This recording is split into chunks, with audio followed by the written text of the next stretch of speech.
Parshas, Chukas-Balak. This week's Parsha, Miriam passes away, and the water that had followed them throughout their trek in the desert, according to Chazal, stopped as a result of Miriam's passing. And then we see in Perek Chaf, Pasuk Beis, V'lo haya ma'im la'eda. So there was no water. So what do they do? Vayarav ha'am Moshe. So the people contended with Moshe, Vayamru le'mor, and they said, Lu govanu b'gvar achinu lifnei Hashem. We wish we would have died with our brothers. Why'd you bring us to this desert so that we would die, and our livestock as well? Why'd you bring us out of Egypt to bring us to this terrible place? It's not a place of growth, of vegetation, or te'eno, gefen, rimon, of figs and vines, grapes, and pomegranates. Umayim ein lishtos, and there's no water. So this was a real complaint against Moshe and Aharon. What did they do? What did Moshe do? Vayavo Moshe v'Aharon mipnei hakahal. So the Moshe and Aharon basically retreated because of the contention, the attack of the people. Where'd they go? Pesach Omoed. They went to the entryway of the Ohel Moed, which is the Mishkan, and they fell on their faces. Vayipul apnehem, which is usually in a posture of tefillah, of prayer. Vayera kavod Hashem elim. So Hashem responded, and Hashem said to them, Hashem said to Moshe, take the stick. This is the famous episode now. Take the mateh and gather all the people, you and Aharon, your brother, and speak to the rock before them. Le'enehem, their eyes. V'nasam imav, and it'll give forth its water. V'tzeisa lehem mayim min hasela, and you'll bring water out of the rock. V'shkisa esa'eda v'hiram, and you'll be able to water the people and their livestock. So Moshe takes the mateh, he takes the stick, and they gather everyone around to the rock. And Moshe says to them, Shimu na hamorim, listen, you rebellious ones. Hamin hasel hazen otzi lochem mayim. Are we going to be able to extract water from this rock? So Moshe lifted his hand, Vayach es hasel b'mateu pamoyim, and he hit the rock twice. And water came out, a lot of it, and it gave them enough water for the people and their cattle. And then Hashem immediately says, Ya'an lo himantem bi lahaktisheni le'nei b'nei Yisrael. Since you did not cause the people to believe in me and to be mekadesh, to sanctify me before, in the eyes of the children of Israel, lochein lo soviu es hakahol hazeh la'aretz Hashem asati lahem. And therefore you will not bring this people to the land that I've given them. Wow.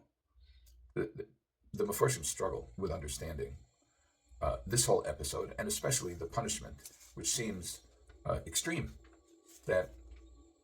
And what are they being punished for? And here's a technical question. Why does, this is Perek Chaf Pasuk Beis, that's chapter 20, verse 12. Why does it start with the word Vayomer? Vayomer is usually neutral or positive. The hard talk is introduced with Vayadaber. So here, Hashem is saying, because you didn't cause the people to believe me and sanctify me in front of them, you will not go into the land of Israel. Why does it say Vayomer? Why does it say Vayadaber? There are a lot of questions here. And what exactly was the sin? This is a famous question people struggle with. So, interestingly, to me, Rabbeinu Efrayim says it's actually a kavod, it's an honor to Moshe that the fact that he sinned is mentioned, but his sin is not made explicit. And that's why he says the verse introducing Moshe's punishment, Moshe and Aaron's punishment, uses the word Vayomer, which is a softer language. In other words, this is not a full-blown attack on Moshe. It's describing what's happening to him. But this is not hyper-criticism. As a matter of fact, it's a gentle criticism. Terrible result, but gentle criticism. What happened? And what was the sin? So most Meforshim, there are a number of opinions on this. Most Meforshim say that Hashem said, speak to the rock. You speak to the rock. And instead, what did he do? He took the stick and he hit the rock twice. He hit the rock instead of speaking to the rock. So first of all, what's a big deal? And secondly, why did he do it? Hashem told him to speak. So why did he do it? So the Ibn Ezra says that Moshe temporarily lost his close connection, his dveikus, to HaKadosh Baruch Hu because of the contention. And that's why he got some would say discombobulated. And although he was on a mission to speak to the rock, he lost his connection to HaKadosh Baruch Hu when he hit it. And this is echoing the Rambam and others who say that Moshe's ka'as, that his anger caused him to act in a way that was not controlled and did not do what HaKadosh Baruch Hu said. So what's wrong with hitting the rock? So first of all, Hashem said speak to it. So it's just not following orders. And secondly, the Lekach Tov says that had Moshe spoken to the rock, it would have been much more evident that it was a nace, that it was miraculous. But since in the last time he hit the rock, and now he hit the rock, it looks like, okay, this is what you do. You hit the rock. It minimizes the miracle. And had it been last time we hit the rock, this time we speak to the rock, people would have seen. It just depends on Hashem's instruction.